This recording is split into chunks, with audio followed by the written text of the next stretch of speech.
Akože točíš ma. Hej. Takže predstav si bačorinu a žabky.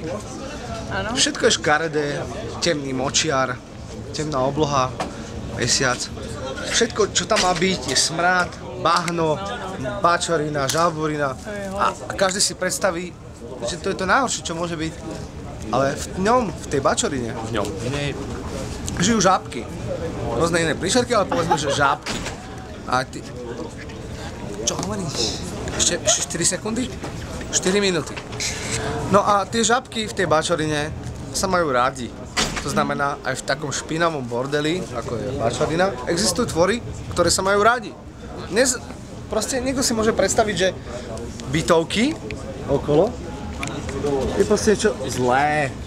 Môže si predstaviť, že schody je niečo zlé. Proste všetko, čo majú ľudia, je zlé. A pritom sú tam ľudia, ktorí sa majú radi, ktorí sa tešia, ktorí sú na party. Takisto tie žábky sa majú radi a v zlej, špinavej, zelenej bačorine, smradlavej sú proste žábky, ktoré sa majú radi. Po tomto minútovom monológu som zabudol, aká je vlastne pointa.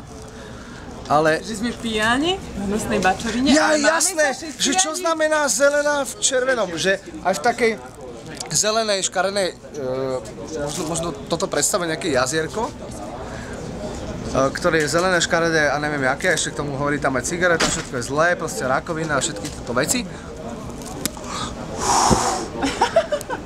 Sa môže vyskytnúť červené srdiečko, to znamená, ako keby žábky sa majú v tom všetkom radi. Čím chcem povedať jedno? A to je to, že ľudia by si mali viacej vážiť to, čo majú a nie stále fňukať nad tým, čo majú iní.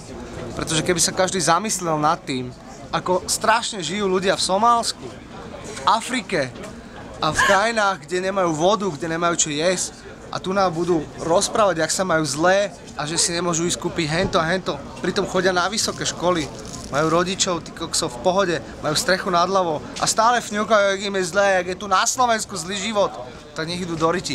Lebo keby sa len pozreli, ako žijú ľudia inde, tak budú...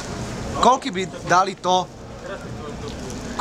to, je to tak? Aby mohli vôbec bývať na Slovensku. Aby sa mohli mať tak dobre ako my. To je všetko. Díky pre Club Life.